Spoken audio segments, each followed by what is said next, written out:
la conférence de ce soir, elle peut se mettre en lien avec la précédente, parce que nous avons eu, la dernière fois, c'est-à-dire la première conférence de cette année, nous avons eu un professeur de philosophie qui a parlé de la philosophie de Nietzsche. Et s'agissant de Nietzsche, il y a des thèmes, en particulier l'élection, la prédestination, qui sont des thèmes très prégnants. Il a écrit un ouvrage qui s'intitule Ecce Homo, qui fait penser à une phrase de l'Évangile, mais pas dans le même sens. Et il se trouve que élection et prédestination sont également des thèmes présents dans le jansénisme, et donc nous pouvons poursuivre là-dessus. Et puis il y a aussi une autre raison, c'est l'actualité présente dans laquelle il est beaucoup question de conseils moraux, faites ceci, faites cela, ne faites pas ceci, ne faites pas cela, des conseils sur le sexisme, l'homophobie, etc. Enfin, nous baignons dans un climat dans lequel il y a une sorte de ce que j'appelle une sorte de puritanisme anglo-saxon du XVIIIe siècle. Et la question que je me posais, mais est-ce que ce ne serait pas du jansénisme également, ou apparenté au jansénisme? Alors je vous ai posé cette question, je crois que vous êtes d'accord pour qu'on traite le sujet. Voilà. Alors pour ça, nous accueillons Simon Icard. Vous êtes docteur en littérature et civilisation française, agrégé de lettres modernes. Vous êtes membre du LEM, laboratoire d'études sur les monothéismes. Vous avez écrit un certain nombre d'ouvrages, quelques ouvrages dans le domaine du jansénisme. Je citerai en particulier un gros volume qui a pour titre Port-Royal et Saint-Bernard de Clairvaux, aux éditions Honoré Champion, et un autre qui a pour titre Le mystère théandrique, Action de Dieu, action de l'homme dans l'œuvre du salut, également aux éditions Honoré Champion. Vous avez écrit un certain nombre d'articles de revue. Je citerai en particulier Augustin, docteur de la grâce, histoire d'un titre, dans la revue des études augustiniennes, et un deuxième qui a pour titre Port-Royal, l'Église et la République, histoire d'un ralliement, dans les chroniques de Port-Royal. Vos thèmes de recherche, bien sûr, il y a Port-Royal, et vous prévoyez une édition critique avec traduction et commentaire de l'Augustinus de Jansénius. J'en dis pas plus, je crois que vous allez nous en parler très certainement. Voilà, je vous donne la parole. Merci beaucoup à l'Académie pour son invitation. Est-ce que vous m'entendez bien comme il faut? Il faut parler plus fort. Voilà. Alors, comme j'ai tendance à parler avec les mains, si vous ne m'entendez plus, vous levez les bras et moi je ferai comme ça et on va se comprendre. Voilà. Alors, pour ceux d'entre vous qui ont lu Bouvard et Pécuchet, peut-être vous souvenez-vous de la définition que Flaubert ou bien ses personnages donnent du jansénisme dans le dictionnaire des idées reçues. Jansénisme, personne ne sait ce que c'est, mais il est très chic d'en parler. Alors je ne sais pas s'il est très chic de parler du jansénisme, enfin si vous êtes là ce soir, c'est qu'il y a un minimum de chic quand même, mais en tout cas l'idée que le jansénisme, personne ne sache ce que c'est quasiment consubstantiel avec les études sur le jansénisme depuis les années 1950. Ces études sont très nombreuses, elles sont toutes dominées par l'idée qui a été formulée par Jean Orcival. Alors il prenait une image, il disait « Le jansénisme, c'est comme le couteau de Janot. Vous changez la lame, vous changez la poignée, c'est toujours le couteau de Janot. Il n'y a plus une seule pièce d'origine. Il paraît que Notre-Dame de Paris, c'est pareil, il n'y a plus une pierre d'origine. Mais c'est toujours le couteau de Janot. Autrement dit, le jansénisme serait un nom qui recouvrirait des réalités en réalité très différentes. Ce serait une conception un peu nominaliste. Voilà. Alors certains parlent de jansénisme au pluriel. Enfin, on s'entend tous pour dire que le jansénisme est très difficile de savoir. Voilà, c'est un objet historiographique très difficile à définir. En réalité, on dit un peu ce que racontait un janséniste notoire, Antoine Arnauld, au XVIIe siècle. Il disait que le jansénisme est un fantôme. Alors un fantôme, comme on l'entendait au XVIIe siècle, c'est-à-dire une illusion. Voilà. Alors, l'objet de mon propos ce soir, ça sera de prendre à rebrousse-poil cette thèse et à donner un peu de substance et d'unité au jansénisme. Non pas que la thèse d'Orcival soit rejetée intégralement, elle a une grande vertu qui consiste à ne pas écraser un mouvement ou des mouvements qui couvrent plusieurs siècles sous une unité factice, voilà. Mais elle devient problématique quand c'est une thèse qui nous empêche en réalité de penser. Alors en préambule, je pense qu'il faut d'abord s'interroger sur les raisons qui nous empêchent, a priori, de comprendre l'unité du jansénisme. Il y a des raisons profondes à ça, et j'en vois 3. Alors la première, c'est l'usage courant qu'on fait du mot janséniste. Alors quand on dit que quelqu'un est janséniste, on pense à quelqu'un qui est austère, habillé comme moi ce soir, vous voyez. Quelqu'un qui est austère, qui aime bien les choses austères, donc une esthétique dépouillée, voilà. Et quelqu'un qui, c'est un peu ce que vous avez dit tout à l'heure, quelqu'un qui a une grande rigueur morale et qui aime bien donner des conseils moraux. Bon, je crois à peu près résumer toutes les idées préconçues. Le janséniste, c'est à peu près le croque-mort dans Lucky Luke, vous voyez, mais qui en plus donnerait des conseils moraux. Alors vous avez là-dessus un usage assez courant. Si vous voulez vous amuser, vous pouvez aller sur le site de la Société des Amis de Port-Royal. Il y a un bêtisier du janséniste comme ça. Vous avez tous les usages les plus farfelus. Celui que je préfère, c'est Lagerfeld qui a fait un défilé de mode dans le cloître de Port-Royal, donc de Paris, actuellement l'hôpital Cochin. C'est l'ancien monastère qui était le centre visible du jansénisme en France au XVIIe siècle. Défilé de mode où on voyait des mannequins squelettiques habillés tout en noir, et évidemment c'était un défilé janséniste, vous voyez tout quoi.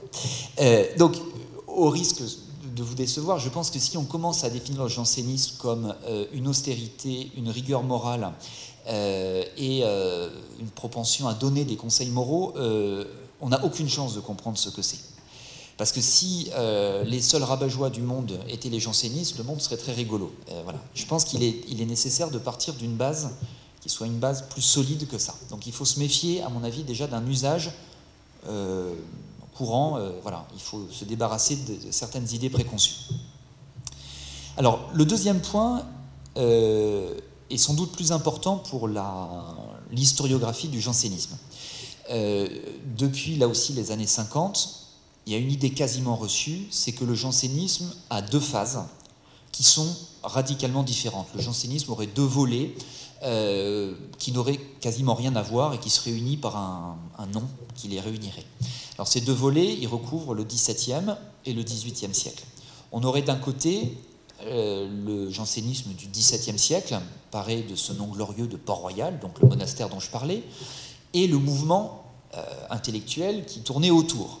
Alors, ce Port-Royal, c'est donc à la fois une page illustre du siècle des saints, on a des grandes figures, Blaise Pascal, etc.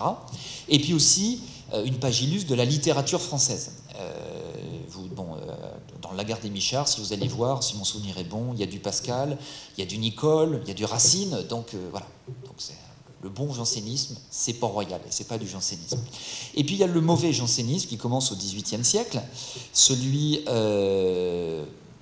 des jansénistes politiques, les parlementaires qui contestent l'autorité de Louis XV, celui des convulsionnaires de Saint-Médard, ces fadas qui se réunissaient au cimetière à Paris, à Saint-Médard, pour avoir des convulsions sur la tombe de leur héros, le diacre Paris, qui en finiront même certains par faire des crucifixions. Donc un jansénisme qui serait dégénéré parce qu'il serait passé d'un jansénisme religieux, mystique, celui du siècle des saints, à un jansénisme politique et religieusement dégradé. Voilà. Aujourd'hui, il est très difficile de surmonter ces 2 volets. Alors, si on fait un peu l'histoire... Alors, je fais juste une petite parenthèse. C'est d'ailleurs très pratique pour les historiens. Parce que l'histoire de Port-Royal au XVIIe siècle, ça commence en 1609 par la réforme du monastère, ça se termine en 1709 par la destruction du monastère. Alors, pour les historiens français qui raisonnent par siècle, c'est parfait. Le XVIIIe siècle, jansénisme, commence en 1713 par la fulmination de la bulle Unigenitus, et se termine par la constitution civile du clergé ou le concordat. Donc ça colle parfaitement, mais ça colle trop bien avec des catégories qui sont des catégories universitaires. En France, on aime raisonner par siècle. En plus, ça recoupe totalement des disciplines.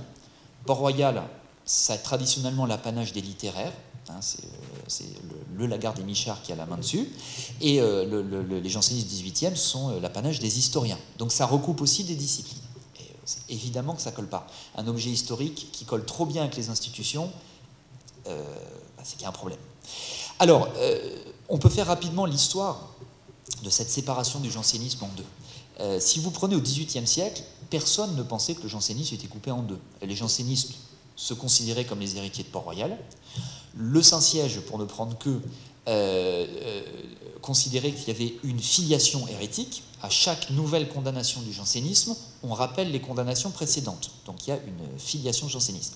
Et si vous prenez un observateur qu'on va dire neutre en l'affaire, quelqu'un comme Voltaire, pour Voltaire, qui connaissait bien, son frère était janséniste et proche des convulsionnaires, pour Voltaire, il y a une unité. Bon, les jansénistes du XVIIIe ne sont que... Il y a une forme de dégénérescence peut-être, mais il y a une unité. En réalité, la séparation se fait au début du XIXe siècle, dans les premières décennies du XIXe siècle. À cette époque-là, la politique, les conceptions politiques, se font en grande partie sur une définition de ce qu'est l'âge classique. Voilà. Je vous rappelle qu'à l'époque, à la Chambre, on s'insulte en se citant Bossuet, d'Alembert, c'est-à-dire qu'il y a un enjeu politique à la manière de concevoir le XVIIe et le XVIIIe siècle. Vous avez grosso modo deux écoles. Une école qui pense qu'il y a un seul âge classique qui couvre le XVIIe et le XVIIIe siècle. Et vous avez une autre école, elle-même divisée en deux, qui considère que XVIIe siècle et XVIIIe siècle forment deux siècles antinomiques, qui s'opposent. Qui pense ça ? Par exemple, les contre-révolutionnaires. Les contre-révolutionnaires jouent le siècle de Louis XIV contre le siècle des Lumières. A l'inverse, les libéraux, comme on les entend à l'époque, c'est-à-dire ceux qui entendent assumer l'héritage de la Révolution, jouent le siècle des Lumières contre le siècle de Louis XIV. C'est cette école-là qui gagne, c'est-à-dire c'est l'opposition idéologique du siècle de Louis XIV et du siècle des Lumières qui gagne, et elle passe, c'est à ce moment-là que se forgent les institutions et les cadres historiographiques qui sont les nôtres aujourd'hui. Je veux dire, aujourd'hui encore, le XVIIe siècle, c'est le siècle de Louis XIV, XVIIIe siècle, c'est le siècle des Lumières. Voilà, l'âge moderne, ça commence avec les guerres de religion, premier assaut de la raison contre la religion. Le XVIIe siècle comme une sorte d'âge d'or du catholicisme parfaitement stable. Et puis le XVIIIe, deuxième coup de butoir, on est encore structuré par ces questions-là. Alors, se rajoute à ça un enjeu littéraire très important à l'époque, y compris dans le domaine politique. Depuis longtemps, les figures de Port-Royal appartiennent au panthéon littéraire. Alors, c'est particulièrement au XIXe siècle. Ce sont des statues qui sont dans le panthéon littéraire et qu'on fait rentrer dans un panthéon national. Or, vous pouvez mettre en avant la valeur littéraire de Port-Royal. Quand vous avez Racine, Pascal, Nicole, pas de problème. Mais alors, aller mettre du côté de la littérature nos amis convulsionnaires, ça devient plus compliqué. Donc il y a aussi une séparation parce qu'on cherche en réalité une dimension littéraire. Donc le jansénisme est coupé en deux pour des raisons qui sont des raisons idéologiques. Et si vous avez eu l'occasion par exemple d'ouvrir le Port-Royal de Sainte-Beuve, Sainte-Beuve est totalement... le projet de Sainte-Beuve est totalement structuré par cette division en deux. Le bon jansénisme, qui est en réalité Port-Royal, et le mauvais jansénisme, qui est celui du XVIIIe siècle. Cette distinction, elle est totalement recueillie par la Troisième République. La Troisième République assume l'héritage de Port-Royal pour des raisons là aussi idéologiques. Par exemple, en 1880, Jules Ferry met les provinciales de Pascal au programme. Pourquoi ? Parce que Pascal est une gloire littéraire nationale, et parce qu'à travers le combat de Pascal contre les casuistes, jésuites, c'est le discours anticlérical de la Troisième République qui trouve un fondement. Il fait éditer les provinciales avec des notes qui sont des notes anti-jésuites et anticléricales. Et donc on va faire dans la Troisième République de Port-Royal une figure d'opposition à la monarchie, une figure d'opposition à l'autorité ecclésiale. Donc vous avez une assomption républicaine de Port-Royal qui va durer jusqu'à... il n'y a pas si longtemps que ça. Souvenez-vous, 1969. La Banque de France émet des nouveaux billets. À qui confie-t-on le billet de 500 ? Celui qui a brûlé... j'ai oublié le chanteur là. Voilà, bon, c'est le Pascal. vous avez regardé le Pascal. Sur une face, vous avez la tour Saint-Jacques, c'est-à-dire c'est le Pascal scientifique, celui des expériences sur le vide, et au dos, Pascal devant Port-Royal des Champs. C'est-à-dire que jusque sous la Ve République, il y a un héritage, enfin il y a une assomption républicaine de Port-Royal. Et si on s'intéresse encore à Port-Royal aujourd'hui, c'est en grande partie à cause de ça. Alors, bien évidemment, la Troisième République n'assume pas. Voilà. Elle ne peut pas tomber plus bas. La Troisième République n'assume pas cette partie du jansénisme du XVIIIe siècle. Totalement irrationnelle. Les convulsions de Saint-Médard, ça ne colle pas avec le rationalisme républicain. Alors, l'historiographie catholique. À tout hasard, on ne sait jamais si ça tombait encore plus bas. L'historiographie catholique va mettre du temps à intégrer ça. Pendant des décennies, elle va maintenir l'idée que le jansénisme est une hérésie au long cours. Mais progressivement, elle va finir par intégrer cette répartition en deux. Et va arriver un moment où il va être décisif pour les intellectuels catholiques de récupérer le bien de l'Église, notamment le soldat pascal. Il faut le sauver. Donc, à partir des années 1920, il y a une sorte de consensus. On s'entend, l'historiographie catholique s'entend avec l'historiographie républicaine autour de figures très ambiguës qui sont considérées soit comme des saints laïcs, soit comme des figures de saints considérées d'un point de vue religieux. Et tout ça aboutit au fait qu'aujourd'hui, il y a une nécessité institutionnelle, mais aussi une nécessité idéologique et théologique pour les chrétiens qui s'intéressent à ça, à distinguer les deux. On a besoin de sauver Pascal pour plein de raisons, et on a besoin de le distinguer des jansénistes du XVIIIe siècle. Voilà. Alors une fois qu'on a ça en tête, on sait que cette distinction a priori, elle a une histoire, et une histoire, ça peut évoluer. Alors le dernier présupposé qu'il faut interroger, c'est l'idée selon laquelle le jansénisme ne serait que l'augustinisme, ou plus exactement la doctrine augustinienne de la grâce, qui a été celle de l'Église latine pendant des décennies, un peu de choses près, et que l'Église catholique rejetterait sans se l'avouer au XVIIe siècle. Pour parler en termes psychanalytiques, l'Église ferait un acte manqué, c'est la mort du Père avec un P majuscule, du Père de l'Église, en condamnant Jansénus. En réalité, elle condamne Augustin sans se l'avouer. Voilà. Cette idée, elle est quasiment structurante aujourd'hui. Je veux dire, l'équivalence entre jansénisme et augustinisme, c'est une tarte à la crème des études sur le jansénisme. Alors, il faut quand même s'interroger. On a recyclé en catégorie historiographique quelque chose qui était très exactement ce que les jansénistes disaient d'eux-mêmes. Quand Arnaud dit « le jansénisme n'est qu'un fantôme, qu'une illusion », il dit « le jansénisme n'existe pas, nous ne faisons que défendre la doctrine augustinienne de la grâce ». Il faut quand même s'interroger sur le fait qu'un argument polémique devienne, en tant que tel, une catégorie historiographique. Donc, je vais essayer de vous montrer, alors sans écraser la pluralité du jansénisme et toutes les mutations qui ont pu avoir lieu, essayer de vous montrer des fils directeurs, essayer de vous montrer une sorte d'unité qui a une substance quand même du jansénisme. Donc je vais essayer peut-être de surmonter ces deux volets, XVIIe et XVIIIe siècle, et de contester l'équivalence stricte faite entre augustinisme et jansénisme.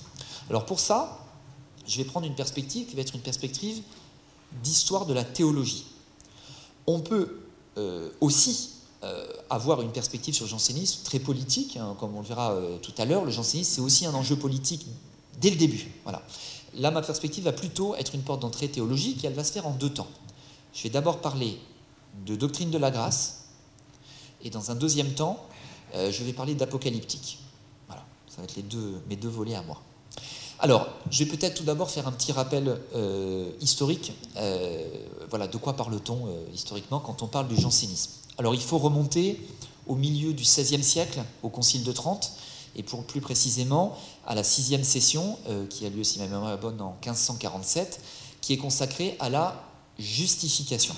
La justification, c'est le terme technique qui désigne le fait que Dieu rende juste un pécheur. C'est une autre manière de parler du salut qui est donné. Voilà. Dans cette session, les pères du Concile de Trente répondent à la Réforme. Ils répondent en particulier à Luther, à l'affirmation de Luther selon laquelle nous sommes sauvés par la foi seule. Le Concile de Trente rappelle que l'homme est sauvé par pure grâce, c'est-à-dire de manière imméritée par Dieu, et que ces œuvres sont méritoires en tant qu'elles sont des fruits de la grâce. Elles méritent du salut parce qu'elles sont elles-mêmes des fruits de la grâce. Alors, idée qu'on retrouve dans une formule qui vient d'Augustin et qui se retrouve encore dans la liturgie, en couronnant nos mérites, tu couronnes tes propres dons. Voilà. Et puis les pères du Concile de Trente, face à l'idée de Luther selon lequel l'homme pécheur ne serait pas doué d'un libre arbitre, mais d'un serf arbitre, c'est-à-dire d'un arbitre esclave, le Concile de Trente rappelle que l'homme est doué d'une authentique liberté de choix. Voilà.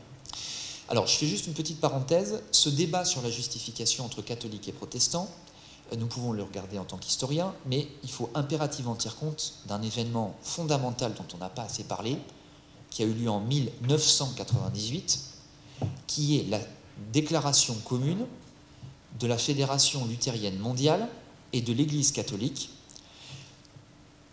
Les théologiens mandatés par ces deux vénérables églises ont repris tous les points de la controverse à partir d'un substrat biblique, puisque pour les luthériens, il était hors de question de raisonner à partir d'un substrat autre, tel que la tradition théologique.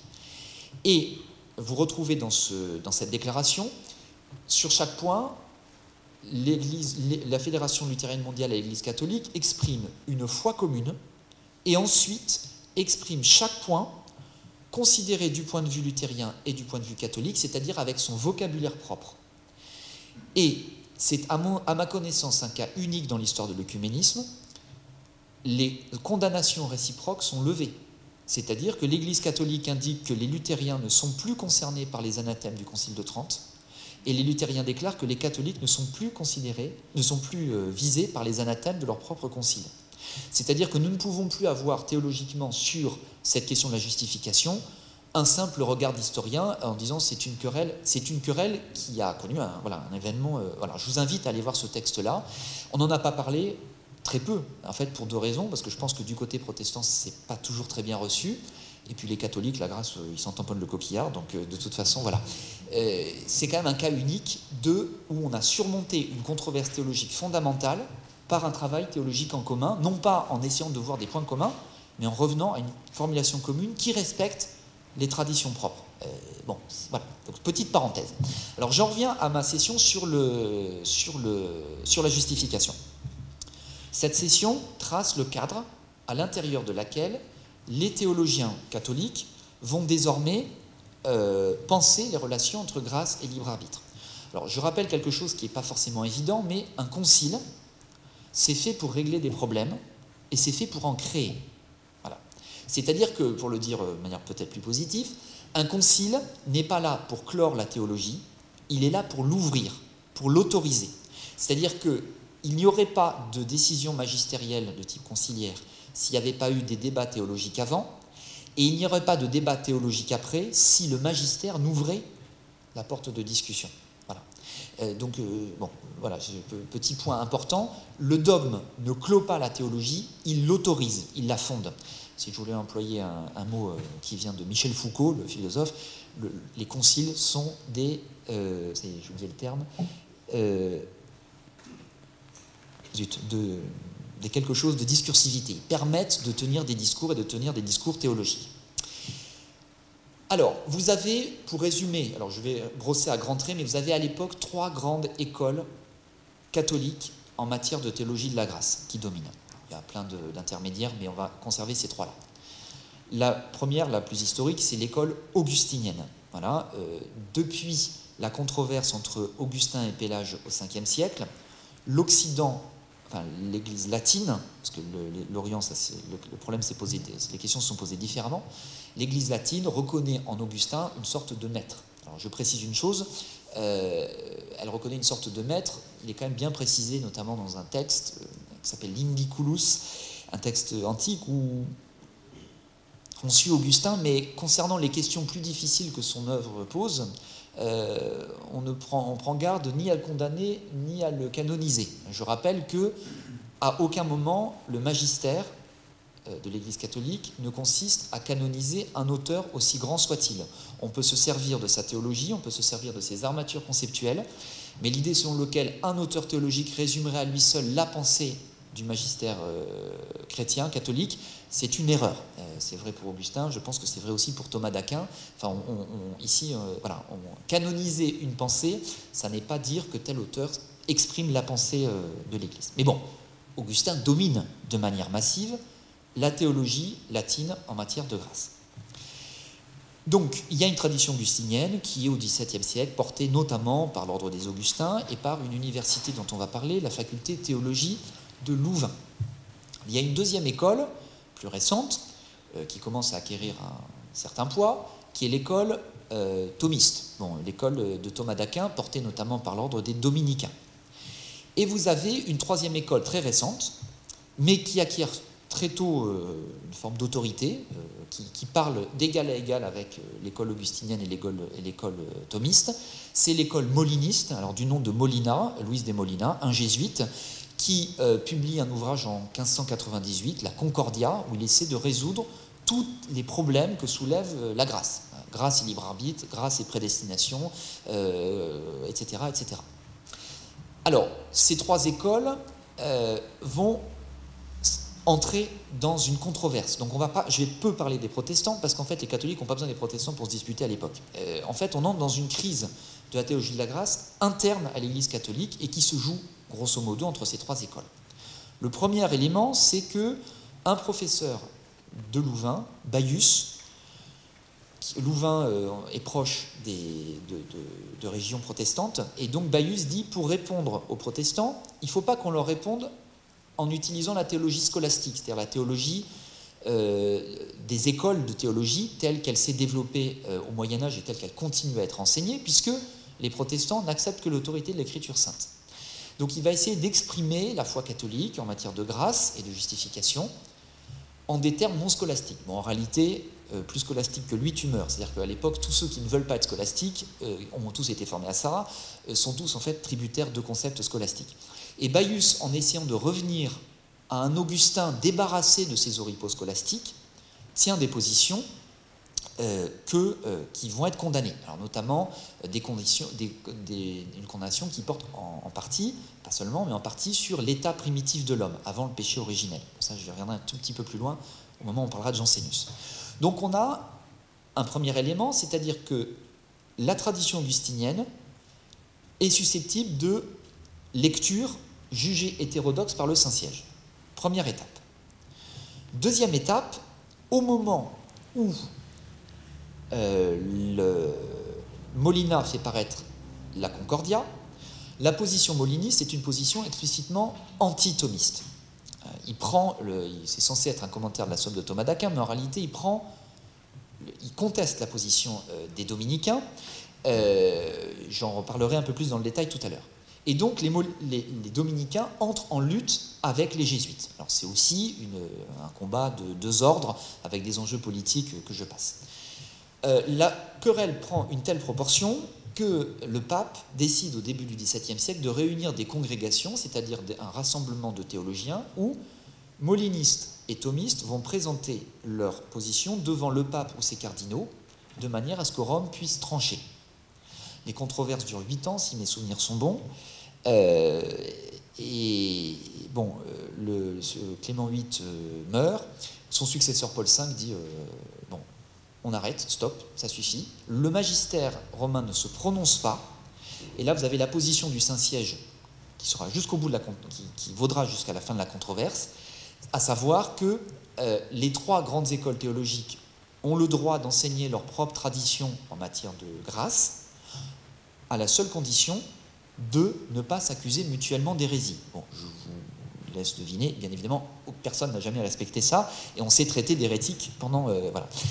La position du Saint-Siège consiste donc à geler, si vous voulez, à ce que ça reste une question disputée. Elle refuse de trancher. La seule chose qu'elle fait, c'est borner des erreurs dans la lecture augustinienne de Baius.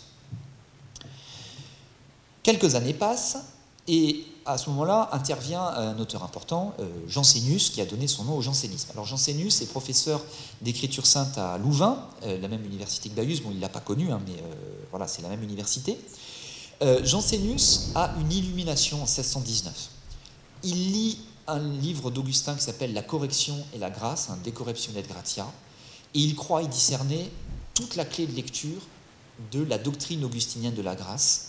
Voilà, il croit avoir trouvé la clé de lecture. Et il se dit, voilà, Augustin, nous le connaissons mal, parce que c'est vrai qu'Augustin est élu par la théologie scolastique de manière tronçonnée, c'est-à-dire qu'il n'y avait pas forcément une connaissance érudite d'Augustin. Si vous voulez, Jansénius va se situer par rapport à la théologie scolastique dont je parlais tout à l'heure, une théologie où on va passer les questions religieuses à la moulinette de la logique. Vous avez une autre tradition théologique plus récente, la théologie positive, qui consiste à connaître correctement les auteurs de la tradition et les conciles.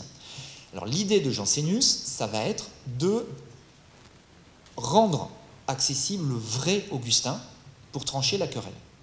Alors ce que va faire Jansénius, c'est il ne va pas faire comme Baius, il ne va pas écrire des petits livres qu'il publie tout de suite. Il va travailler pendant 20 ans dans le plus grand secret à ce livre. Pourquoi le plus grand secret? Parce qu'il sait qu'il y a des ordres romains qui interdisent d'entrer en polémique sur ces questions-là, et parce qu'il veut arriver avec un système d'explication qui soit incontestable. Alors, Jansénius termine son livre juste avant de mourir de la peste, et son livre est édité de manière posthume, c'est l'Augustinus. Augustinus, ça veut dire l'Augustin. Alors, ce que je vais vous proposer, c'est, si on peut juste rétablir l'image, je vais vous commenter le frontispice de l'Augustinus, c'est-à-dire la gravure qui ouvre, qui va vous expliquer un peu la procédure l'intention, si vous voulez, de Jansénius. Alors, vous pouvez la lire de haut en bas ou de bas en haut. Moi, je vais la lire de bas en haut. En bas, vous avez 3 personnages qui sont présentés un peu comme des démons, hein, vous voyez piétiner. Au centre, vous avez Pélage et vous avez 2 de ses disciples, Célestius et Julien d'Éclane. Ils sont piétinés par 5 personnes, Augustin au centre, et les 4 papes, alors Innocent Ier, Boniface Ier, Zosime et Célestin Ier, qui ont tous les 3, alors certains étaient contemporains d'Augustin, d'autres ont suivi Augustin, qui se sont appuyés sur la doctrine augustinienne pour trancher la controverse pélagienne. Toutes ces personnes tapent sur Pélage. Vous voyez un pape avec sa crosse là, qui est en train de flanquer un coup sur le bras de Pélage, et Augustin qui marche bien dessus. Bon. Les papes ne font pas que ça. Ils tiennent à la main des sceaux où on voit leur nom, et ils les tendent vers Augustin. Ce qui signifie qu'ils attestent que la doctrine d'Augustin est la doctrine catholique. Ça, c'est une idée chère à Jansénius. Si vous voulez savoir pour Jansénius quelle est la doctrine catholique en matière de grâce, c'est Augustin, tout Augustin et rien qu'Augustin. Par exemple, il dit, en matière de grâce, les pères de l'Église grecque ne valent rien. Donc il y a une attestation des papes. Et vous remarquerez que Augustin est au-dessus des 4 papes. C'est-à-dire que le rôle du pape ici est de sanctionner, d'attester que la doctrine d'Augustin est la bonne. Augustin est placé en position de supériorité. Alors là, vous voyez tout de suite ici un enjeu ecclésiologique qui concerne la question de l'autorité dans l'Église. Dans la perspective de Jansénius, le pape n'est là, le pape contemporain, donc c'est Urbain VIII à l'époque, n'est là que pour refaire le geste que ses prédécesseurs, qu'on voit ici, là, les 4 papes, ont fait.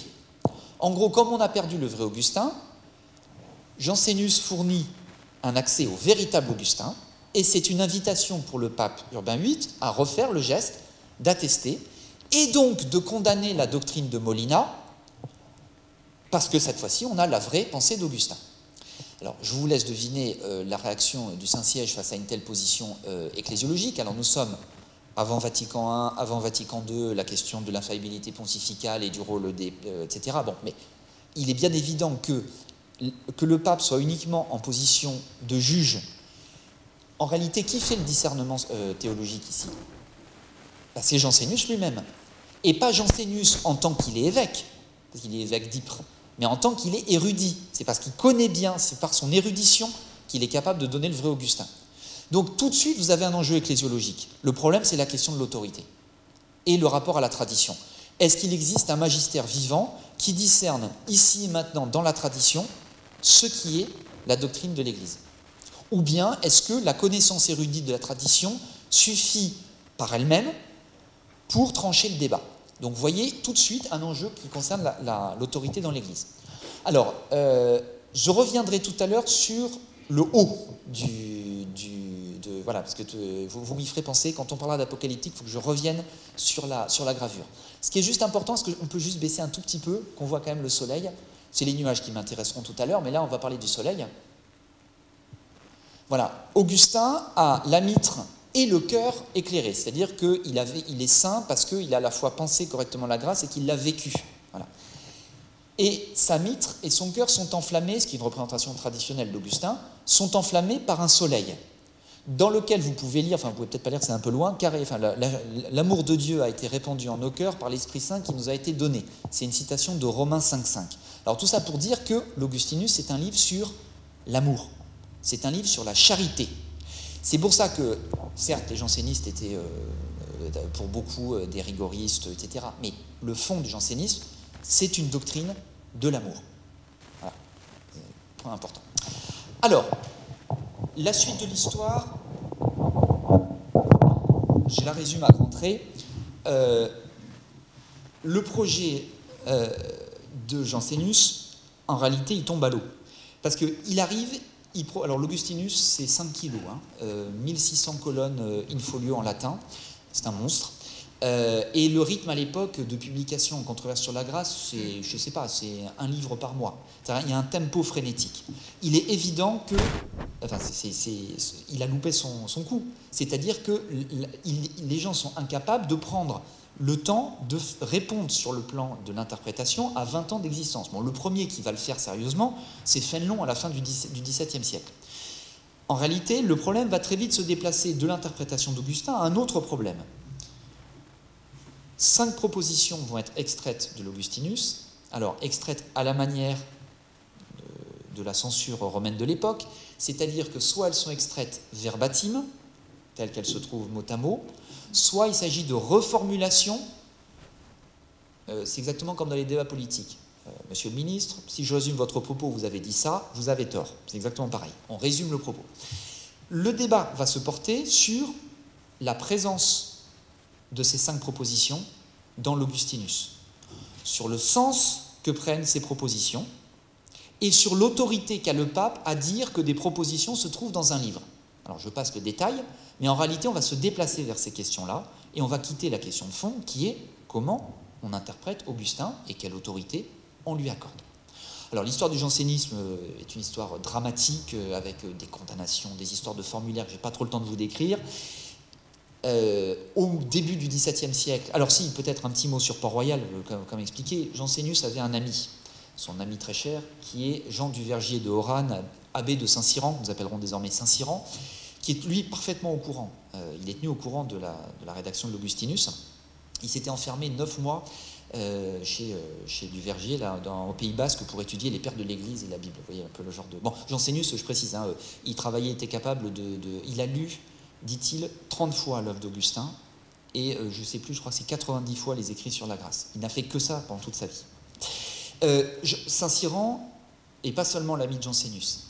Il va devenir, à partir de 1636, le directeur spirituel de l'abbaye cistercienne de Port-Royal, et le maître à penser de ce monastère réformé. Il va devenir le fondateur des solitaires de Port-Royal.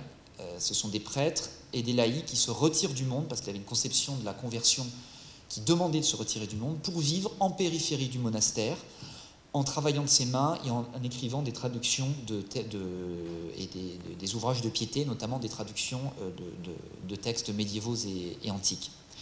Et c'est aussi le maître à penser du dernier de la famille Arnaud. Alors, il y a 2 abbesses de Port-Royal dedans, il y a l'aîné Arnaud d'Andilly, et le petit dernier, Antoine, qui est le grand Arnaud, son premier maître à penser, c'est Saint-Cyran. C'est-à-dire qu'en fait, ce qui était au début une doctrine d'ordre quasiment universitaire va devenir une réalité ecclésiale, pastorale, concrète. Voilà. Il y a un visage au jansénisme au XVIIe siècle, c'est Port-Royal et le mouvement qui gravite autour. L'histoire est dramatique, ça se termine par la destruction de Port-Royal en 1700, l'expulsion des religieuses en 1708. Et le pape Clément XI, qui en a ras-le-bol, a la très mauvaise idée de faire une nouvelle bulle condamnant cette fois-ci un un disciple d'Arnaud, Paquier-Quenelle, on prend 101 propositions et il dit cette fois-ci, le jansénisme, j'en fais mon affaire. Voilà. Sauf que, gros problème, la bulle Unigenitus, au lieu de mettre fin, ça relance complètement le débat, notamment en raison des pratiques sensoriales. C'est-à-dire qu'à l'époque, une proposition était considérée comme hérétique dans le sens évident qu'elle prenait dans un texte, indépendamment de ce que pensait un auteur. Ce qui fait qu'on retrouve dans l'Unigenitus des citations d'Augustin. En réalité, c'est telles qu'elles sont comprises de manière objective dans l'ouvrage de Quesnel, indépendamment de ce que pensait Quesnel. Et on trouve même des phrases qui sont proches de formulations bibliques. Et donc, c'est vécu par les jansénistes, mais également par des gens qui ne sont pas jansénistes, mais qui sont augustiniens, qui sont contre la morale relâchée et qui sont gallicans, comme on l'entendait à l'époque, c'est-à-dire qui, pour la liberté des églises gallicanes, qui disent « mais là, l'Église est en train d'apostasier ». Donc il y a une relance, si vous voulez, du jansénisme qui va se poursuivre tout au long du XVIIIe siècle. Vous aurez ensuite un jansénisme condamné en Italie en 1794, c'est la bulle Auctorem Fidei, et le jansénisme va poursuivre alors de manière plus groupusculaire au XIXe siècle. Le coup de grâce, c'est 1870, c'est-à-dire le moment où ils ont demandé pendant des décennies qu'il y ait un concile général qui juge la bulle Unigenitus. Il y a un concile général qui arrive et qui promulgue le dogme de l'intégrité pontificale. Bon, gros problème. Et vous avez encore quelques groupuscules jansénistes canal historique aujourd'hui, mais voilà, c'est un peu, si vous voulez, je trace à grands traits l'histoire. Je fais ça parce que moi je vais en venir maintenant à des questions d'ordre théologique. Voilà. Alors, sur la théologie de la grâce, je voudrais vous montrer deux choses. Tout d'abord, je voudrais contester le fait que le jansénisme soit l'augustinisme, la doctrine augustinienne de la grâce. Non pas que Jansénus connaissait mal Augustin, il connaissait sans doute mieux que quiconque à l'époque. Mais il faut quand même partir, à mon avis, d'une idée qui me semble évidente. On ne peut pas lire un auteur aussi ancien, aussi prolixe et aussi complexe qu'Augustin sans avoir des questions à lui poser et sans avoir des grilles de lecture implicites. C'est vrai des hommes de cette époque-là et c'est vrai pour nous aussi. Lorsque nous lisons les textes anciens, nous plaquons de manière plus ou moins consciente des grilles de lecture. Les concepts n'ont plus forcément le même sens à leur époque et à la nôtre, et nous avons des questions à leur poser qui sont des questions modernes. L'idée selon laquelle il y aurait l'augustinisme qui se baladerait dans le ciel des idées et qui tomberait tout cru avec un grand A majuscule, et ça ne tient pas la route. Il y a des augustinistes qui sont des interprétations d'Augustin. Je voudrais voir quelle est l'interprétation de Jansénus. Alors je vais essayer de faire très simple. Il y a eu plusieurs interprétations qui me semblent tout à fait justes et pertinentes. Alors j'ai parlé tout à l'heure de la question de l'autorité d'Augustin, ça a bien été montré par Bruno Neveu. Quelle autorité accorde-t-on à Augustin? Vous avez le maître ouvrage d'Henri de Lubac dans Surnaturel, c'est repris ensuite dans l'Augustinisme et théologie moderne, où Henri de Lubac montre que le jansénisme est avant tout une pensée qui concerne l'état primitif de l'homme avant le péché originel. Pour faire simple, avant le péché originel, pour Jansénus, la grâce dépend du libre arbitre d'Adam. Elle est soumise au libre arbitre d'Adam. Le péché originel arrivant, il y a une inversion complète. Désormais, le libre arbitre du pécheur qui va être justifié va dépendre de la grâce, va être soumis à lui. Voilà. Ce que montre Henri de Lubac, c'est qu'en réalité, le jansénisme, c'est un pélagianisme d'avant le péché originel. C'est-à-dire qu'il y a un travestissement du surnaturel dans l'état primitif de l'homme, qui a pour conséquence une conception de la liberté indéfendable lorsqu'on parle de la grâce. Alors, j'ai parlé ici de soumission. Les jansénistes, mais pas que, à l'époque, tous le font. Tous les théologiens de cette époque-là emploient des métaphores qui sont des métaphores physiques, des métaphores mécaniques. Alors, vous avez des flux, des boules, etc. On tire des bateaux. C'est-à-dire que la seule manière de décrire l'action de la grâce et du libre arbitre, c'est un rapport de force. En réalité, l'idée, moi, que je défends, c'est que la théologie catholique de cette époque-là est entrée dans une manière de faire où ce que vous accordez à la grâce, vous le retirez au libre arbitre, et ce que vous accordez au libre arbitre, vous le retirez à la grâce. C'est le système des vases communicants. Chez Jansénus, il y a une soumission qui s'inverse avec le péché originel. Chez Molina, ça va être d'autres systèmes, chez les thomistes aussi. Mais en réalité, ils sont dans un système qui est un système mécanique. Alors, pourquoi les théologiens font ça? Je pense qu'il y a deux manières de faire la théologie qui sont importantes en matière de théologie de la grâce. Tout d'abord, ces théologiens partent toujours de l'état primitif de l'homme avant le péché originel. Leur point de départ pour penser l'homme, c'est Adam. Or, Adam, dans la Genèse, on n'en sait pas grand-chose. C'est-à-dire qu'en réalité, c'est toujours des conceptions philosophiques plaquées sur l'état primitif de l'homme. Et notamment une conception de la nature qui n'est plus la même qu'à l'époque d'Augustin ou d'auteurs médiévaux comme Bernard. Chez Augustin ou chez les médiévaux comme Bernard, quand on parle de nature humaine, on la confond jamais avec le surnaturel, avec le don de la grâce. Mais la nature est toujours pensée comme en capacité, pour employer un terme augustinien, de recevoir la grâce. Soit elle est déjà travaillée par elle, soit elle est en capacité de la recevoir. Là où la nature humaine conçue par les hommes du XVIIe siècle, c'est une conception qui est très proche de la nôtre. La nature humaine est considérée de manière autonome et la vocation surnaturelle est surajoutée. Voilà. Alors, on pense à partir d'Adam, on pense l'homme à partir d'Adam, et Jésus devient le réparateur du drame arrivé par le péché originel. Là où les pères de l'Église et les médiévaux partaient du nouvel Adam pour penser Adam. Ils partaient de l'Évangile pour comprendre la Genèse, ils partaient de la grâce pour comprendre le péché. C'est-à-dire que c'était Jésus qui montrait la réalité de l'humanité, précisément parce que Jésus n'avait pas fait, le Christ, le Verbe incarné, vient pas seulement pour réparer les erreurs d'Adam, mais il vient pour accomplir ce qu'Adam n'a pas accompli. Donc, si vous voulez, il y a une méthode théologique qui rend problématique la doctrine de la grâce. Alors, se rajoute à ça, à mon avis, l'élément qui là est absolument fondamental. Si vous prenez les derniers textes d'Augustin concernant la grâce, c'est-à-dire précisément les textes sur lesquels s'appuie Jansénus, vous vous apercevez que chez Augustin, il existe un fondement christologique de la grâce, de sa doctrine de la grâce. Augustin dit que nous sommes justifiés par la même grâce qui a fait que le Christ n'a jamais péché. C'est la même grâce qui a fait que le Christ n'a jamais péché qui fait que nous sommes justifiés.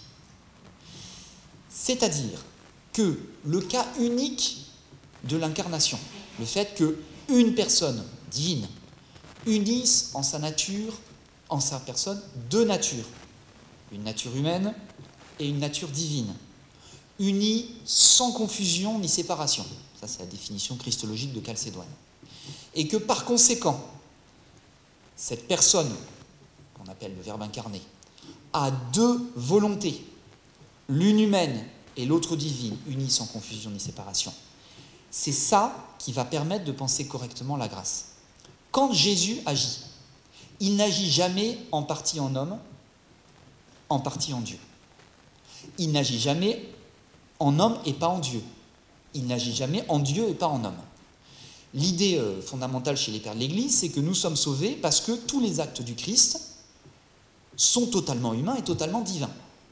Il a tout assumé. Donc, vous n'êtes pas dans le en partie, ou dans le un côté ou l'autre, c'est dans le tout humain et dans le tout divin. Lorsque j'agis librement, mu par la grâce, mon acte, c'est bien mon acte. Il est intégralement humain et intégralement le fruit de ma liberté. Et il est dans le même temps intégralement divin, parce qu'il est intégralement le fruit de la grâce. Alors, pour le dire de manière brutale et rapide, je pourrais vous le montrer plus en détail, le fondement christologique de la grâce, c'est le garde-fou de la doctrine de la grâce. C'est-à-dire que si vous sortez de ce cadre christologique, vous êtes dans l'incapacité de penser un acte qui soit intégralement imputable à la liberté humaine et intégralement imputable à la grâce divine. Vous mettez à partir de ce moment-là, grâce et liberté, dans un mode qui est un mode concurrentiel. Et d'où vous avez la nécessité d'utiliser des métaphores mécaniques, etc. Vous entrez dans le système des vases communicants. La thèse que je défends, qui en fait, je redis, si vous voulez, ce que dit de Lubac, mais considéré d'un autre point de vue, c'est que le fondement christologique de la doctrine de la grâce est oublié. Alors moi, je pense qu'on peut le suivre jusqu'à Thomas d'Aquin inclus, et que, alors pour des raisons, notamment, je pense, de théologie scolastique où on va faire des traités des Christo d'un côté et des traités des Gratia de l'autre. Il y a sans doute d'autres raisons peut-être plus fondamentales. La pensée chrétienne et catholique en particulier n'est plus capable d'être véritablement théandrique, c'est-à-dire où on pense un acte intégralement humain et intégralement divin. On est entré dans un mode concurrentiel, et pour moi, les controverses sur la grâce au XVIe, XVIIe et XVIIIe siècle, et j'ajoute même le débat, la naissance de la Réforme, c'est le même problème, c'est l'incapacité du christianisme de cette époque-là à penser qu'un acte soit intégralement humain et intégralement divin. Alors ça, c'est le premier point. On ne peut pas réduire le jansénisme à l'augustinisme parce que le jansénisme, comme les autres écoles théologiques, a perdu ce fondement christologique de la doctrine de la grâce. Le deuxième point que je voudrais montrer, c'est que le jansénisme n'est pas non plus le thomisme. Les jansénistes ont trouvé deux refuges pour se protéger de la condamnation des 5 propositions. Le premier, ça a été un refuge d'ordre juridique. Ils ont dit « Nous acceptons la condamnation des propositions considérées en tant que telles, on les accepte en droit, mais nous contestons le fait que ces propositions soient dans l'Augustinus et qu'elles concernent la pensée de Jansénus. C'est le fait. » Ça, c'est une première distinction. La deuxième ligne de défense des jansénistes a été de consister à dire « Nous ne faisons que dire du point de vue augustinien ce que disent les dominicains contre les molinistes. » Et les dominicains se sont trouvés dans la position très compliquée, enfin les thomistes en général, d'avoir à continuer à lutter contre les molinistes tout en se défendant des jansénistes. Alors je voudrais maintenant vous montrer pourquoi le jansénisme n'est pas non plus le thomisme. Là aussi, je vais essayer de le faire de manière la plus simple possible. À partir du moment où, dans l'Occident latin, Aristote arrive en force comme une autorité philosophique incontournable et que désormais on ne peut plus théologiser sans Aristote. La doctrine de la grâce se pense en termes de cause. Et en fait, c'est ce que nous faisons nous aujourd'hui. Nous, quand nous parlons de grâce et de liberté, nous en parlons en termes de cause et d'effet. Alors, je ne vais pas vous présenter la doctrine aristotélicienne de la cause. On va se concentrer sur la seule cause qu'on appelle efficiente, c'est-à-dire la cause en tant qu'elle produit un effet. La doctrine de Thomas d'Aquin est la suivante. Grâce et liberté agissent comme deux causes totales, subordonnées. La cause première et la cause seconde.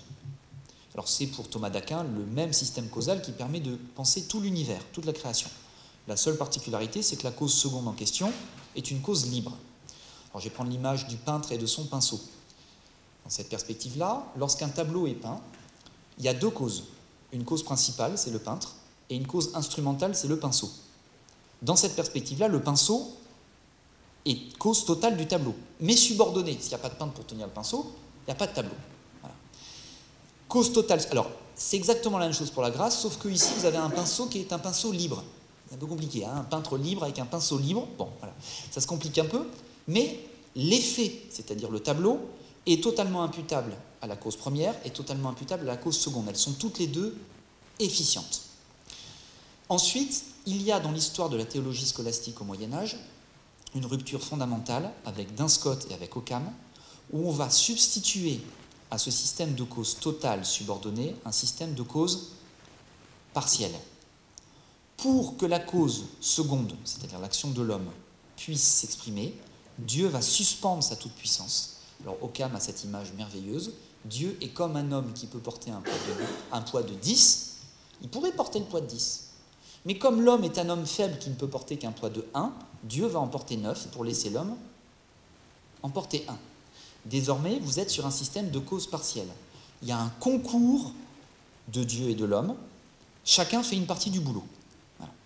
Alors, ça, c'est un changement essentiel. C'est de là que naît la science moderne. C'est de là que naît notre anthropologie. Enfin, c'est voilà. Mais on va rester sur la question de la grâce.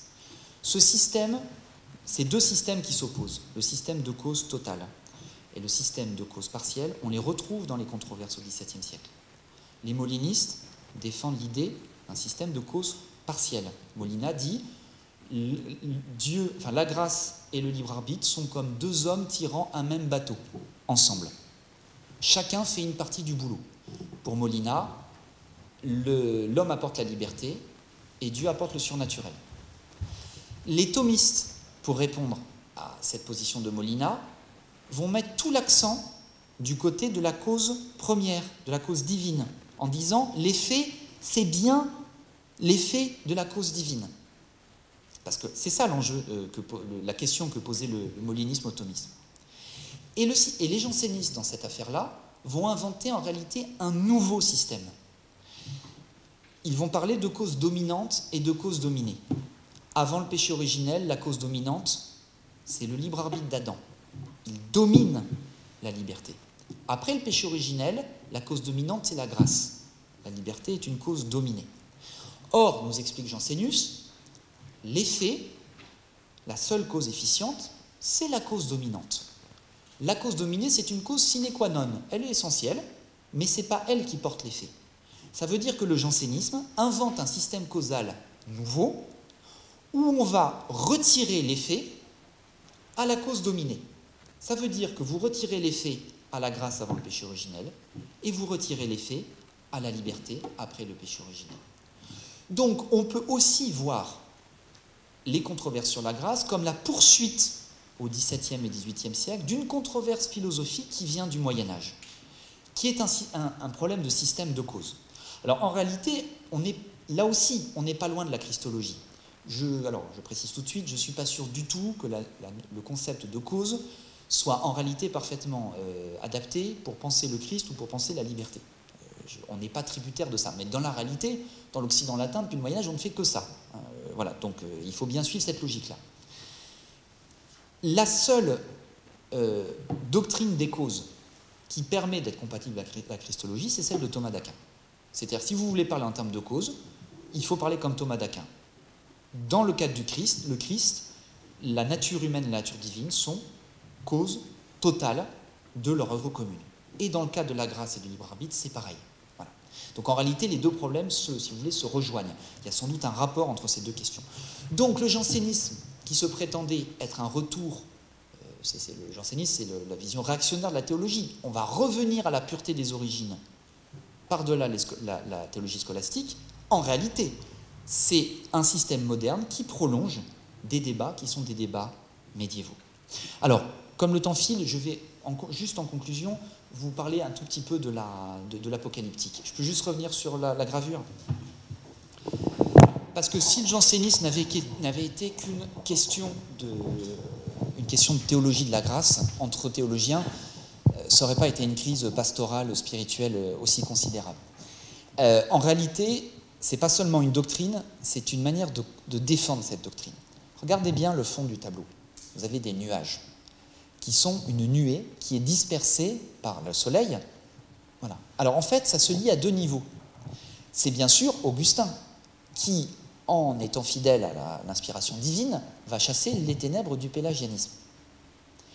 Mais en réalité, pour Jansénius et pour Saint-Cyran, et surtout pour Saint-Cyran, ça veut dire autre chose.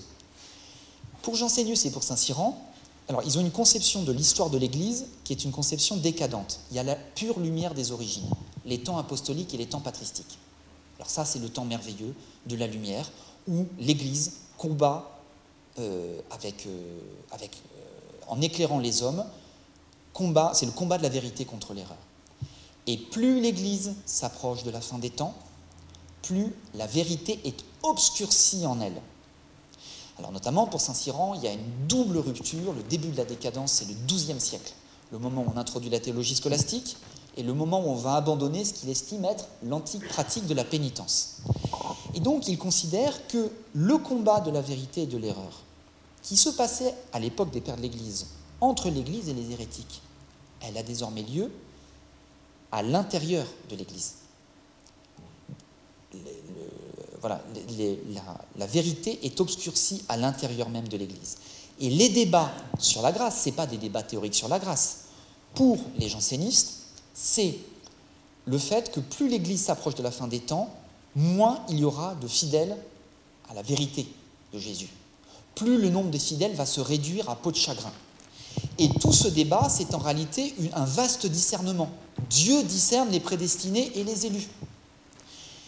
Il utilise la Bible, il utilise la tradition, il utilise des textes comme l'Augustinus pour vous aveugler s'il vous a si vous êtes abandonné à la perdition, ou au contraire pour vous éclairer si jamais vous êtes élu. C'est-à-dire que le même signe va être ce qui éclaire et ce qui va aveugler. C'est une œuvre de discernement. Donc en réalité, ça c'est une thèse auquel je tiens beaucoup, le jansénisme est structurellement depuis le début un mouvement de type apocalyptique. C'est-à-dire, c'est en réalité une conception de l'Église où l'Église, plus elle s'approche du retour du Christ, plus la vérité est obscurcie en elle, et plus le nombre des fidèles se réduit. Dieu se réserve le petit troupeau qui permettra que la vérité soit maintenue jusqu'au bout. Alors ça, vous le trouvez chez ces auteurs-là. Et je suis au regret de vous annoncer que des auteurs comme Pascal ont écrit des textes qu'on ne voit plus comme tels, mais qui sont des textes apocalyptiques. Alors c'est ça qui permet aussi de penser l'unité du jansénisme sur plusieurs siècles. Le seul changement, c'est qu'au XVIIe siècle, ils ne sont pas millénaristes. Pour eux, l'obscurcissement de la vérité sera suivi quand on aura atteint le maximum, là, hop, le Christ reviendra.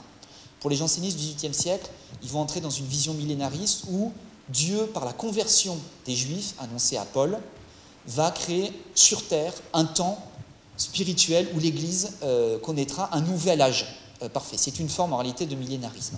Les jansénistes du XVIIIe siècle réintroduisent une idée millénariste, mais dans une doctrine qui est déjà celle des hommes du XVIIe siècle. Et en réalité, si vous prenez depuis l'Augustinus jusqu'aux derniers écrits des jansénistes du XXe siècle, cette question de l'attente de la fin des temps, du discernement de la vérité dans l'Église à l'approche de la fin des temps, de l'obscurcissement de cette vérité et du fait que Dieu va faire chuter les réprouvés et va éclairer les élus, c'est quelque chose que l'on retrouve, c'est un véritable fil conducteur. Donc je terminerai juste en vous disant qu'on n'est pas seulement dans un débat d'ordre théologique, de théologie de la grâce, on est aussi dans un débat ecclésiologique qui concerne aussi bien l'autorité d'Augustin que le statut de la vérité dans l'Église. En réalité, je pense qu'on ne peut pas comprendre le jansénisme si on perd de vue le fait qu'il s'agit en réalité structurellement d'un mouvement ou de mouvements au pluriel qui sont des mouvements de type apocalyptique et où d'une certaine manière le débat ne consiste pas à convaincre l'autre, mais consiste à ce que des signes soient donnés pour que vous chutiez, que vous soyez aveuglés, ou bien que vous soyez sauvés et que vous soyez illuminés. Voilà, je suis désolé, j'ai été un peu long, je m'arrête là pour qu'on puisse discuter.